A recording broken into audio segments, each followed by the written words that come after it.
Hello guys, എല്ലാവർക്കും പുതിയൊരു വീഡിയോയിലേക്ക് സ്വാഗതം. നമ്മുടെ ഇന്നത്തെ സബ്ജക്റ്റ് എന്ന് പറഞ്ഞാൽ രേണുസുതിയാണ്. കഴിഞ്ഞ ദിവസം രേണുസുതിയുടെ ഒരു ഇൻ്റർവ്യൂ വന്നിട്ടുണ്ടായിരുന്നു. അതിനെ തുടർന്ന് കുറച്ച് വിവാദങ്ങളൊക്കെ ആയിട്ടുണ്ടായിരുന്നു. അപ്പോൾ ആ ഇൻ്റർവ്യൂവിൻ്റെ കുറച്ച് ഭാഗങ്ങൾ നമുക്കൊന്ന് കാണാം. ഇത്രയേ ഉള്ളൂ. ഈ ബ്ലോഗേഴ്സ് ഇവരുടെ റീച്ചിന് വേണ്ടിയിട്ടും ഇവരുടെ ഇതിന് ചെയ്തോട്ടെ, അവർ ചെയ്തോട്ടെ, എന്നെ വെച്ചിട്ട് ചെയ്യരുതെന്ന് ഞാൻ പറയും. പക്ഷെ അവരുപയോഗിക്കുന്ന വാക്കുകൾ മനുഷ്യത്വരഹിതമായിട്ടുള്ള വാക്കുകളായിരുന്നു അവരുപയോഗിക്കുന്നത്. ഇപ്പോൾ ചേച്ചി പറഞ്ഞ പോലെ തന്നെ മനുഷ്യത്വരഹിതമാണെന്ന് എനിക്കറിയാം. ചേച്ചിൻ്റെ അടുത്ത് അത് ചോദിക്കുന്നതുകൊണ്ട് എനിക്കും ബുദ്ധിമുട്ടുണ്ട്. പക്ഷേ ഇത് ആളുകൾ അറിയണമെന്ന് എനിക്ക് പേഴ്സണലി ആഗ്രഹമുള്ളത് കൊണ്ട് ഞാനൊരു കാര്യം ചോദിക്കുകയാണ്. ഞാൻ ഈ ഒരു പോസ്റ്റർ, ഒരു തംബ്നെയിൽ കാണിക്കാം. ആ തംബ്നെയിൽ കണ്ടു കഴിഞ്ഞാൽ നമുക്ക് ഭയങ്കര ബുദ്ധിമുട്ട് തോന്നും. ഇതാണ് ആ തംബ്നെയിൽ വരുന്നത്. ഇതിനകത്ത് വരുന്നത് ചേച്ചിയുടെ പടവും വെച്ചിട്ടുണ്ട്, കിച്ചുവിൻ്റെ പടവും വെച്ചിട്ടുണ്ട്, പിന്നെ ആ വ്ളോഗറുടെ പടവും വെച്ചിട്ടുണ്ട്. എന്തോ ഒരു റൈറ്റപ്പ് ഇത് റൗണ്ട് ചെയ്ത് കാണിച്ചിട്ടുണ്ട്. കണ്ടന്റ് ഇതാണ്: ഗർഭമാക്കിയോ? കിച്ചു രേണുവിനെ പീഡിപ്പിക്കാൻ ശ്രമിച്ചോ? സത്യം ഇത്. കിച്ചു രേണുവിനോട് മോശമായി പെരുമാറിയോ? Question mark. ഈ സത്യം നിങ്ങൾ അറിയണം. പിന്നെ രേണുവിന്റെ ഗർഭം, പിന്നെ ഒരു മോർ ഇട്ടിട്ടുണ്ട്. എനിക്ക് തോന്നി ഗർഭക്കഥ, എനിക്ക് തോന്നുന്നത് ഞാൻ ബിഗ് ബോസിൽ ആയിരുന്നപ്പം ഇറങ്ങിയ സംഭവമാണ്. ഞാൻ ഇറങ്ങിയ ഉടനെ മുൻ ബിഗ് ബോസ് താരവും എൻ്റെ ഒരു ഫ്രണ്ടെന്ന് പറയാൻ പറ്റത്തില്ല അവരെയൊക്കെ. ഞാൻ ഫ്രണ്ടെന്ന് കരുതിയ ഒരാൾ എന്നെപ്പറ്റി ഇറക്കിയ ഒരു സംഭവമാണ്. സുധിച്ചേട്ടൻ്റെ മരണത്തിന് ശേഷം, ഞാൻ വീണ്ടും അത് കുത്തിപ്പൊക്കുക എന്ന് കരുതരുത്, ഞാനത് സംസാരിക്കട്ടെ. സുധിച്ചേട്ടൻ്റെ മരണത്തിന് ശേഷം 1 മാസം കഴിഞ്ഞപ്പോൾ ഞാൻ ശരിക്കും ഇവരുടെ വീഡിയോ ഒറ്റത്തവണ മാത്രമാണ് എടുത്തിട്ടുള്ളത്. ഇവർക്ക് ഈ അസുഖമാണ് എന്നറിഞ്ഞതിന് ശേഷം നമ്മൾ ചെയ്തിട്ടുള്ള എല്ലാ വീഡിയോസും ഇവർക്ക് പോസിറ്റീവായിട്ടാണ് ചെയ്തിട്ടുള്ളത്. അല്ലാതെ ഇവർ ഓരോ കാര്യങ്ങൾ കുത്തിപ്പൊക്കിക്കൊണ്ട് വരുമ്പോഴും നമ്മൾ അതിനെ അതെല്ലാം പോസിറ്റീവാക്കിയിട്ടാണ് നമ്മൾ വീഡിയോ ചെയ്തിരുന്നത്, അല്ലേ? എന്നാൽ ഇപ്പോൾ ഇവർ തന്നെ വീണ്ടും ഓരോ കോൺട്രവേഴ്സീസ് ഉണ്ടാക്കാൻ വേണ്ടിയിട്ട്, അതായത് ഇപ്പം അടങ്ങിയിരുന്ന എന്താ പറയുക, ഇവരുടെ ചർച്ചകൾ അല്ലെങ്കിൽ ഇവരുടെ കാര്യങ്ങൾ സംസാരിക്കാതെ ഇരുന്ന ആളുകളെ കൊണ്ട് പിന്നെയും സംസാരിപ്പിക്കുന്ന രീതിയിൽ ഇവർ ഓരോന്ന് ചെയ്തുകൊണ്ടിരിക്കുകയാണ്. ശരിക്കും ഇവർ തന്നെയാണ് വന്ന് പറഞ്ഞിട്ടുള്ളത് ഈ കിച്ചു രേണുവിൻ്റെ മകനാണെന്ന്. സ്വന്തം മകനെ പോലെയാണ് ഞാൻ കണ്ടിട്ടുള്ളതെന്ന് ഇവർ തന്നെയാണ് വന്ന് പറഞ്ഞിട്ടുള്ളത്, അല്ലേ? അപ്പോൾ അങ്ങനെയാകുമ്പോൾ ഈ കിച്ചുവിൽ നിന്ന് ഗർഭം ധരിച്ചു എന്ന് ഞങ്ങൾ ചോദിക്കുമ്പോൾ അതിന് ഇത്ര സില്ലി ആയിട്ടാണ് രേണു എടുത്ത് കളഞ്ഞിരിക്കുന്നത്. അവർ ചിരിച്ചുകൊണ്ടാണ് അതിന് മറുപടി പറയുന്നത്. ആ ചോദ്യം കേട്ട ഒരു ഞെട്ടലോ കാര്യങ്ങളോ ഒന്നും തന്നെ അവർക്കില്ല. അവരത് എക്സ്പെക്റ്റ് ചെയ്തിരുന്ന പോലെയാണ് അവരുടെ റിപ്ലൈ. എനിക്ക് എന്താ പറയുക, അതിനെയാണ് നമ്മൾ ഇവിടെ നോക്കേണ്ടത്. ഇത്രയൊക്കെ ആയിട്ട് രേണു പഠിച്ചിട്ടില്ല ഒട്ടും. അയാളെ പെറ്റതള്ള ഉപേക്ഷിച്ച ഒരു കുഞ്ഞിനെയും രണ്ടാമത്തെ ഭാര്യ വരെ ഉപേക്ഷിച്ച ഒരു ഭർത്താവിനെയും കൂടെ ഞാൻ നോക്കിയതാണോ തെറ്റ്? അയാളെ സ്നേഹിച്ച് ഇവിടെ ഇരിപ്പുണ്ടല്ലോ ഫോട്ടോ, ഇദ്ദേഹത്തെ സ്നേഹിച്ച് ആ കുഞ്ഞിനെ ഞാൻ ബോർഡിങ് നിർത്തിയോ? ഒരു വാക്കുകൊണ്ട് ഞാൻ വേദനിപ്പിച്ചിട്ടില്ല 11 വയസ്സുള്ള ആ കുട്ടീനെ. ആ 11 വയസ്സ് തൊട്ട് ഈ 17 ഈ 18 സുധിച്ചേട്ടൻ മരിച്ചു കഴിഞ്ഞും 1 വർഷം എൻ്റെ കൂടെ തന്നെയായിരുന്നു. ഞാനൊരു വാക്കുകൊണ്ടോ നോക്കൊണ്ടോ വേദനിപ്പിച്ചിട്ടില്ല. അവൻ ചെയ്ത തെറ്റുകളെല്ലാം ഞാൻ മറന്ന് ക്ഷമിച്ചു ഞാൻ മുന്നോട്ട് പോയതാണ്. അതാണോ ഞാൻ ചെയ്ത തെറ്റ്? അപ്പോൾ അതായത് കിച്ചുവിനെ പറ്റിയിട്ടുള്ള കാര്യങ്ങൾ സ്റ്റാർട്ട് ചെയ്യുന്നത് ഇവിടം തൊട്ടാണ്. അപ്പോൾ കിച്ചുവിനെ പറ്റി പറയാനായിട്ടുള്ള എന്താ പറയുക, ഒരു കാര്യം എടുത്തിടുന്നത് പോലെയാണ് ഈ ഒരു ക്വസ്റ്റ്യൻ. അപ്പോൾ ഈ ഒരു ക്വസ്റ്റ്യൻ ചോദിച്ചു കഴിഞ്ഞാൽ ഓട്ടോമാറ്റിക്കായിട്ട് ഇനിയിപ്പം കിച്ചുവിനെ പറ്റിയുള്ള കാര്യങ്ങളും അവനെ പറ്റിയുള്ള കുറ്റങ്ങളൊക്കെ പറയാൻ തുടങ്ങാമല്ലോ. ഈ ഒരു ക്വസ്റ്റ്യൻ ചോദിച്ച ശേഷം ത്രൂ ഔട്ട് വന്നിരിക്കുന്ന ഫുള്ള് എന്താ പറയുക, കിച്ചുവിനെ പറ്റിയിട്ടുള്ള കാര്യങ്ങളാണ്, അവൻ്റെ കുറ്റങ്ങളാണ്, അവനങ്ങനെ ഇങ്ങനെ അത് ചെയ്തു ഇത് ചെയ്തു അങ്ങനെ ഓരോ കാര്യങ്ങളാണ് പറഞ്ഞിരിക്കുന്നത്. ശരിക്കും നിങ്ങളുടെ അസുഖം പൂർണ്ണമായിട്ട് മാറുന്നതേ ഉള്ളൂ. ഇപ്പം 3-4 കീമോ എങ്ങാണ്ട് കഴിഞ്ഞതല്ലേ ഉള്ളൂ. ഇനി സർജറിയും കാര്യങ്ങളൊക്കെ ഉണ്ട്. അതെല്ലാം ഓക്കെ ആയിട്ട് പോരെ ഇങ്ങനെ എന്താ പറയുക, ഇങ്ങനത്തെ ഒരു കാര്യത്തിന് വേണ്ടി ഇറങ്ങുന്നത്. ശരിക്കും നിങ്ങൾക്ക് നന്നാവാൻ വേണ്ടിയിട്ട് ദൈവം ഒരു അവസരം തന്നതാണ്. കാരണം എല്ലാവരും നിങ്ങൾ ഇതുവരെ ചെയ്ത കാര്യങ്ങളൊന്നും നല്ലതായിരുന്നു എന്നല്ല പറയുന്നത്. ഇതുവരെ ചെയ്ത കാര്യങ്ങളെല്ലാം മറന്ന് ആൾക്കാർ നല്ലത് നിങ്ങളെപ്പറ്റി പറയാനായിട്ട് തുടങ്ങിയതായിരുന്നു. വീണ്ടും നിങ്ങൾ തന്നെ ആൾക്കാർ ഓരോ കുറ്റങ്ങളും കാര്യങ്ങളും അതുപോലെ തന്നെ നിങ്ങളെപ്പറ്റി വിവാദങ്ങളും ഒക്കെ പറയാൻ വേണ്ടിയിട്ട് നിങ്ങൾ തന്നെ ഓരോ അവസരങ്ങൾ ഉണ്ടാക്കി കൊടുക്കുകയാണ്. അതും അവരെ അങ്ങോട്ട് വിളിച്ചിട്ട് ഇൻ്റർവ്യൂ കൊടുക്കുക, എന്താ പറയുക, കിച്ചനെ പറ്റി കുറേ കാര്യങ്ങൾ പറയുക. അങ്ങനെയൊക്കെ നിങ്ങൾക്കിപ്പോൾ ഒരു റീഫ്രഷ്മെൻറ്റിന് വേണ്ടിയിട്ടാണ് നിങ്ങൾ ഇൻ്റർവ്യൂ കൊടുത്തതെന്ന് തന്നെ ഇരിക്കട്ടെ. കാരണം നിങ്ങൾ കുറേ നാളായല്ലോ വീടിനുള്ളിൽ തന്നെ അസുഖങ്ങളും കാര്യങ്ങളൊക്കെ ആയിട്ട്. നിങ്ങൾക്കൊരു ഫ്രീ ഇതിന് വേണ്ടിയിട്ടാണ് നിങ്ങൾ അങ്ങനെ ചെയ്തെങ്കിൽ നിങ്ങൾക്ക് എന്തോരം നല്ല കാര്യങ്ങൾ പറയാമായിരുന്നു. വീണ്ടും കിച്ചുവിനെ പിടിച്ച് അതിൻ്റെ അടുക്കേണ്ട ആവശ്യം ഉണ്ടായിരുന്നോ? ആ കുട്ടിയുടെ കാര്യം നോക്കി, അവൻ്റെ ബിസിനസ് നോക്കി, ഇപ്പോൾ ബിഗ് ബോസിലേക്ക് വരുന്നെന്നൊക്കെ പറയുന്നത് കേട്ടു. അപ്പോൾ അങ്ങനെയാണെങ്കിൽ അവൻ അതൊക്കെ നോക്കി അവൻ്റെ കാര്യങ്ങളായിട്ട് മുന്നോട്ട് പോവുകയാണ്. പിന്നെയും പിന്നെ അവനെ വിവാദങ്ങളിലേക്ക് പിടിച്ചിടാമെന്ന് നിങ്ങൾ വല്ല കരാറും ഏറ്റെടുത്തിട്ടുണ്ടോയെന്നാണ് എനിക്കറിയാത്തത്.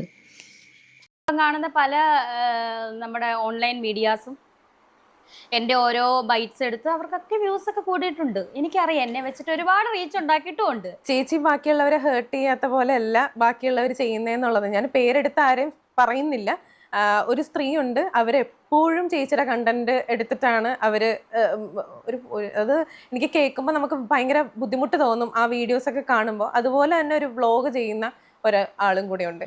ഇവരുടെയൊക്കെ അതായത് ലിറ്ററലി ചേച്ചിയുടെ കണ്ടന്റ് വെച്ചിട്ട് റീച്ച് ആകുകയും ചീത്ത പറഞ്ഞ് തെറി പറഞ്ഞ് ആ ഒരു കണ്ടന്റ് റീച്ച് ആക്കിയിട്ട് എന്താണ് അവർക്ക് ഇതിനകത്തൂടെ കിട്ടുന്നതെന്ന് വെച്ചാൽ പൈസയാണ് കിട്ടുന്നത്. 68 ലക്ഷം രൂപയോളം ആ സ്ത്രീ ഉണ്ടാക്കിയെന്നാണ് ഞാൻ തെളിവ് സഹിതം പറഞ്ഞ ഒരു കാര്യം. ഞാൻ ഞെട്ടിപ്പോയി.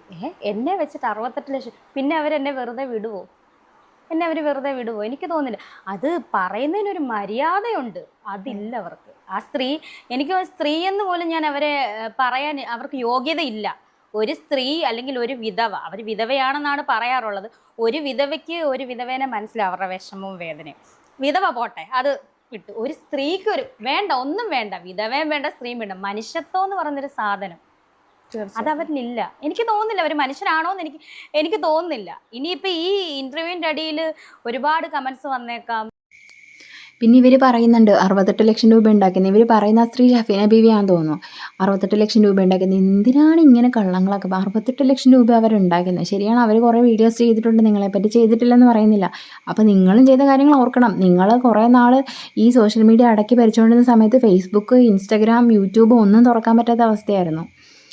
അപ്പോൾ അവർ അങ്ങനെ റിയാക്ട് ചെയ്തെങ്കിൽ ഒരിക്കലും അവരെ തെറ്റു പറയാൻ പറ്റത്തില്ല. അവരങ്ങനെ വീഡിയോ ചെയ്തെങ്കിൽ ഒരിക്കലും അവർ തെറ്റു പറയാൻ പറ്റത്തില്ല.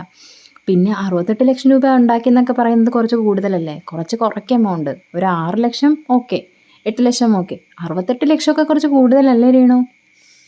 ലക്ഷങ്ങൾക്കൊന്നും ഒരു വിലയില്ല. ഒരു സെലിബ്രിറ്റി സ്റ്റാറ്റസ് നിൽക്കുന്ന ഒരാളുടെ ഇൻ്റർവ്യൂ എടുക്കുമ്പോൾ നമ്മൾ കുറച്ച് പ്രിപ്പയർ ആയിട്ടായിരിക്കും പോകുന്നത്. അതായത് എന്തൊക്കെ ക്വസ്റ്റ്യൻ എന്നോട് ചോദിക്കണം, എന്ത് ആൻസറാണ് അവരിൽ നിന്ന് പ്രതീക്ഷിക്കുന്നത്, അല്ലെങ്കിൽ എന്തൊക്കെയാണ് അവരിൽ നിന്ന് അറിയാനുള്ളത് എന്നൊക്കെ കുറച്ച് പ്രിപ്പയർ ആയിട്ടായിരിക്കും പോകുന്നത്. ഇവിടെ ആങ്കർ പ്രിപ്പയർ ആയത് രേണുവിന് കിച്ചുവിൽ നിന്നും ഗർഭം ധരിച്ചു വന്നു. എന്തൊരു ക്വസ്റ്റ്യനാണ്! ഒന്നുമില്ലല്ലോ, ഒരു വാല്യൂ വേണ്ടേ ക്വസ്റ്റ്യന്? എന്ത് വാല്യൂ ആണ് ഈ ക്വസ്റ്റ്യനുള്ളത്? രേണു ഇതിന് എന്ത് മറുപടിയാണ് തരേണ്ടത്? ഒന്നും മനസ്സിലാവുന്നില്ല. വേറെ എന്തൊക്കെ ക്വസ്റ്റ്യൻ ചോദിക്കാൻ പറ്റിയൊരു ക്വസ്റ്റ്യനാണ് ഇപ്പോൾ ചോദിച്ചത്. അതും ഇത്തരം കീമോയും കാര്യങ്ങളൊക്കെ കഴിഞ്ഞിരിക്കുന്ന ആൾ കൊടുത്ത റിപ്ലൈ ആണ് അതിലും വലിയ കോമഡി. ഒന്നും പറയാനില്ല. കുറേ നാൾ കിച്ചു കാണാൻ വരുന്നില്ല എന്നായിരുന്നു രേണുവിന് പരാതി. അത് കഴിഞ്ഞ് കിച്ചു കാണാൻ വന്നപ്പോഴോ, പരാതികളൊക്കെ കഴിഞ്ഞ് കിച്ചു കാണാൻ വന്നപ്പോൾ എന്തായി? ആ ചെറുക്കൻ്റെ പാട്ടിന് ഓടിച്ചു വിട്ടു. ഇതിൻ്റെ അടിയിൽ വന്ന് നെഗറ്റീവ് കമൻസ് കൊണ്ട് എന്നെ മൂടിയാലും എന്നെ ശപിച്ചാലും എനിക്ക് വേണ്ടി പ്രാർത്ഥിക്കുന്ന കുറച്ച് നല്ല ആളുകൾ എൻ്റെ വീട്ടുകാരും എൻ്റെ കൂടെ ഉള്ളിടത്തോളം കാലം ഞാൻ താഴെ വീഴത്തില്ല. എനിക്ക് പറയണം, ഈ സ്ത്രീ അന്ന് ഈ വീട്ടിൽ വന്നപ്പം, അല്ലെങ്കിൽ എൻ്റെ ഭർത്താവിൻ്റെ വീട്ടിൽ വന്നപ്പം ഇവരെന്തുകൊണ്ട് അവരെ സൽക്കരിച്ച് അതിനകത്ത് കയറ്റി? എന്നിട്ട് വലിയ വായിൽ പോസ്റ്റ് ഇട്ടല്ലോ, കുരു പൊട്ടുന്നവർക്ക് പൊട്ടട്ടെ എന്ന്. കുരു പൊട്ടാനാ? എനിക്കെന്ത് കുരു പൊട്ടാനാ? 11 വയസ്സിൽ തള്ള പോലും, സ്വന്തം പെറ്റതള്ള അന്ന് ഉണ്ടായിരുന്നു, പിന്നെയാണ് അവർ മരിച്ചത്. പെറ്റതള്ള ഉപേക്ഷിച്ച ഒരു കുഞ്ഞിനെയും രണ്ടാമത്തെ ഭാര്യ വരെ ഉപേക്ഷിച്ച ഒരു ഭർത്താവിനെയും കൂടെ ഞാൻ നോക്കിയതാണോ തെറ്റ്? അയാളെ സ്നേഹിച്ച് ഇവിടെ ഇരിപ്പുണ്ടല്ലോ ഫോട്ടോ, ഇദ്ദേഹത്തെ സ്നേഹിച്ച് ആ കുഞ്ഞിനെ ഞാൻ ബോർഡിങ് നിർത്തിയോ? ഒരു വാക്കുകൊണ്ട് ഞാൻ വേദനിപ്പിച്ചിട്ടില്ല 11 വയസ്സുള്ള കുട്ടീനെ. ആ 11 വയസ്സ് തൊട്ട് ഈ 18 സുധിച്ചേട്ടൻ മരിച്ചു കഴിഞ്ഞും 1 വർഷം എൻ്റെ കൂടെ തന്നെയായിരുന്നു. ഞാനൊരു വാക്കുകൊണ്ടോ നോക്കൊണ്ടോ വേദനിപ്പിച്ചിട്ടില്ല. അവൻ ചെയ്ത തെറ്റുകളെല്ലാം ഞാൻ മറന്ന് ക്ഷമിച്ചു ഞാൻ മുന്നോട്ട് പോയതാണ്. അതാണോ ഞാൻ ചെയ്ത തെറ്റ്? ഇത്രയൊക്കെ അറിയാം. എന്നെ പലപ്പോഴും ദ്രോഹിച്ച് ഈ സ്ത്രീയെ വീട്ടിൽ കയറ്റി ഇരുത്തണമെങ്കിൽ ഇവരെന്തുകൊണ്ട് എന്നെ അപ്പം എന്താണ് ഇവർ മനസ്സിലാക്കി? ഇവരൊന്ന് ചിന്തിക്കണം. എൻ്റെ ഭർത്താവിൻ്റെ വീട്ടുകാരൊന്ന് ചിന്തിക്കണം. ഞാൻ ആരെയും പേരെടുത്ത് പറയുന്നില്ല. എൻ്റെ ഭർത്താവിൻ്റെ വീട്ടുകാരൊന്ന് ചിന്തിക്കണമായിരുന്നു. എൻ്റെ മകൻ്റെ അല്ലെങ്കിൽ ഞങ്ങളുടെ സുധിയുടെ ഭാര്യയാണ് അവൾ.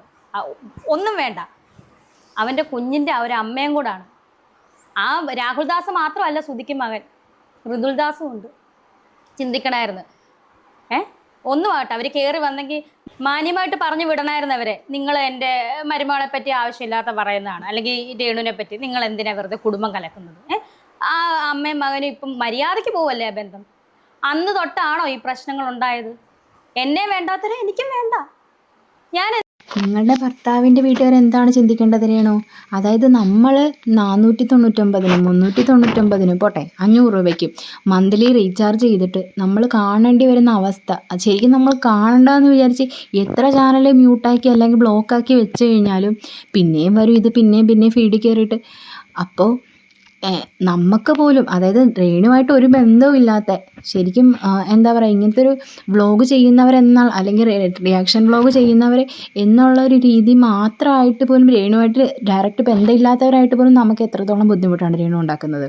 അപ്പോൾ പിന്നെ ആ ഭർത്താവിൻ്റെ വീട്ടുകാരുടെ അവസ്ഥയൊന്ന് ആലോചിച്ച് നോക്കി. അവർ പിന്നെ എന്താണ് നിങ്ങളെപ്പറ്റി പറയേണ്ടത്? ഇങ്ങനത്തെ ഓരോ കാര്യങ്ങൾ ചെയ്യുന്നവരാണ് ഞങ്ങളുടെ മരുമോള്. അപ്പം ഞങ്ങൾ അതുകൊണ്ട് ഇനി ഷഫീന ബീവി വന്ന് ഞങ്ങൾ വീട്ടിൽ കയറ്റത്തില്ല. അവർ എന്താണ് ഞങ്ങളുടെ മരുമകൾക്കെതിരെ വീഡിയോ ചെയ്യുന്നവരാണ്. ശരിക്കും അവർ പറഞ്ഞതിൽ എന്താ തെറ്റ്? അവർ പറഞ്ഞത് വെറുതെ കള്ളങ്ങളോ നുണകളോ ഒന്നും അല്ലല്ലോ, സത്യങ്ങൾ തന്നെയല്ലേ അവർ പറഞ്ഞത്. അത് ശരിയാണോ? ഇപ്പം സുധിയുടെ ഫാമിലിയൊക്കെ എപ്പോഴും വന്നിങ്ങനെ ഓരോ പ്രശ്നങ്ങൾ ഉണ്ടാക്കിക്കൊണ്ടിരിക്കുകയാണല്ലോ സോഷ്യൽ മീഡിയയിൽ. രേണു ആണല്ലോ അവിടെ അടങ്ങിയിരിക്കുന്നത്. അപ്പോൾ പിന്നെ രേണു ഇപ്പോൾ പ്രതികരിക്കേണ്ട സമയമാണിപ്പോൾ. ഇപ്പോഴാണ് ഏറ്റവും നന്നായിട്ട് പ്രതികരിക്കാൻ പറ്റിയൊരു സമയം. എന്തൊക്കെയാണ് ഈ പറയുന്നത്? ഓരോരോ കോൺട്രവേഴ്സീസ് ഉണ്ടാക്കാൻ വേണ്ടിയിട്ട് സമൂഹത്തിലേക്ക് ഓരോരോ പ്രശ്നങ്ങൾ ഉണ്ടാക്കി കൊടുക്കുന്നതും ഇട്ട് കൊടുക്കുന്നതും നിങ്ങൾ തന്നെയല്ലേ? അവരെ ഇപ്പോൾ ഇതിലൊന്നും ഇല്ലാത്ത ആ സുധിയുടെ ഫാമിലിയെ വരെ ഇപ്പോൾ ഇതിലിട്ടതും നിങ്ങൾ തന്നെയല്ലേ? അപ്പോൾ പിന്നെ എങ്ങനെയാണ് ഞാൻ അടങ്ങിയിരിക്കുക, അല്ലെങ്കിൽ ഞാൻ ഇത്ര നാൾ അടങ്ങിയിരിക്കുമായിരുന്നു, ഇനി ഞാൻ പ്രതികരിക്കും എന്ന് പറയുന്നത് എങ്ങനെയാണ്? ഇത്രയും നാളും ആ കിച്ചുവിനെ മാത്രമേ ഉണ്ടായിരുന്നുള്ളൂ. ഇപ്പോൾ ആ സുധീരെ ഫാമിലിയെ കൂടി നിങ്ങൾ ഇങ്ങനെ ഓരോ പ്രശ്നങ്ങൾ ഉണ്ടാക്കാനും ആൾക്കാർക്ക് വിമർശിക്കാനും ഒക്കെ ഇട്ടിട്ട് കൊടുക്കുന്നുണ്ട്. അവിടെ ഈ ബാക്കിയുള്ളവരുടെ കാര്യത്തിൽ എന്തിനാണ് ഇത്ര വ്യഗ്രത, ഈ ഇടപെടാൻ? എനിക്കറിയില്ല. കുരു പൊട്ടുന്നവര് പൊട്ടട്ടെ എന്ന് ഇവരുടെ പോസ്റ്റാ. അതിന്റെ തലേന്നും കൂടെ എന്റെ വളർത്തുമകന് ഞാൻ പൈസ കൊടുത്തിട്ടിരിക്കുക. 500-200 രൂപ അല്ല ഞാൻ കൊടുത്തിട്ടുള്ളത്. 500 മനസ്സിലാക്കാൻ ശ്രമിക്കാൻ ഞാൻ പിന്നീടാണ് അറിയുന്നത് ഈ പല വ്ളോഗേഴ്സിനെയും. അല്ല, ഞാൻ ചോദിക്കട്ടെ, രാഹുൽ ദാസിന് എന്തും പറയാം, അത് കുഞ്ഞ്, അവനെന്തും പറയാം. രേണു സുധിക്ക് ഒന്നും പറയാൻ പറ്റത്തില്ല. രേണു സുധിയുടെ വീട്ടുകാർ, രേണു സുധി നികൃഷ്ട ജീവികൾ, വൃത്തികെട്ട ആൾക്കാർ, അങ്ങനെയാ.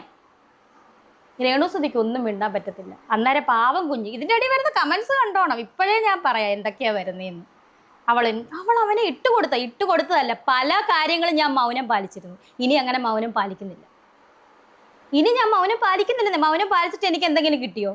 ക്യാൻസർ വന്നിട്ട് എന്നെ തെറി പറയുന്നവർ തന്നെ തെറി പറഞ്ഞുകൊണ്ടിരിക്കുമല്ലേ. മൗനം പാലിച്ചിട്ട് എനിക്ക് എന്തെങ്കിലും കിട്ടിയോ? ചിത്ര, എനിക്കൊന്നും കിട്ടിയിട്ടില്ല. ആരും ഒന്നും കൊണ്ട് തരുന്നില്ല. എത്രയോ പേര് എനിക്ക് അവന് സഹായം ചെയ്തു കൊടുക്കാനായിട്ട്, അവൻ നിങ്ങളുടെ മകനല്ലേ? അവനെന്തിനും സഹായം ചെയ്തു കൊടുക്കുന്നത്? അവൻ നിങ്ങളുടെ മകനാകുമ്പോൾ നിങ്ങളുടെ എന്താ പറയുക, നിങ്ങളുടെ അവകാശമാണ് അവന് ചെയ്തു കൊടുക്കേണ്ടത്. പ്രത്യേകിച്ച് അവൻ അച്ഛനും കൂടി ഇല്ലാത്ത സാഹചര്യത്തിൽ നിങ്ങളാണ് അവനെ നോക്കേണ്ടത്. അവന് വേണ്ട കാര്യങ്ങൾ ചെയ്തു കൊടുക്കേണ്ടത് നിങ്ങളാണ്. സഹായം എന്ന് ആദ്യം തന്നെ വായിന്ന് വീണ് പോയി രേണു. ഇനിയിപ്പോൾ അതിൽ കിടന്ന് ഉരുളണ്ട. എന്നെ ശപിച്ചാലും എനിക്ക് വേണ്ടി പ്രാർത്ഥിക്കുന്ന കുറച്ച് നല്ല ആളുകൾ എൻ്റെ വീട്ടുകാർ മരിച്ചത്. പെറ്റതള്ള ഉപേക്ഷിച്ച ഒരു കുഞ്ഞിനെയും ഭാര്യ ഇദ്ദേഹത്തെ സ്നേഹിച്ച് ആ കുഞ്ഞിനെ ഞാൻ ബോർഡിങ് നിർത്തിയോ? ഒരു വാക്കുകൊണ്ട് ഞാൻ വേദനിപ്പിച്ചിട്ടില്ല 11 വയസ്സുള്ള ആ കുട്ടീനെ. ആ 11 വയസ്സ് തൊട്ട് ഈ 18 സുധിച്ചേട്ടൻ മരിച്ചു കഴിഞ്ഞും 1 വർഷം എൻ്റെ കൂടെ തന്നെയായിരുന്നു. ഞാനൊരു വാക്കുകൊണ്ടോ നോക്കൊണ്ടോ വേദനിപ്പിച്ചിട്ടില്ല. അവൻ ചെയ്ത തെറ്റുകളെല്ലാം ഞാൻ മറന്ന് ക്ഷമിച്ചു ഞാൻ മുന്നോട്ട് പോയതാണ്.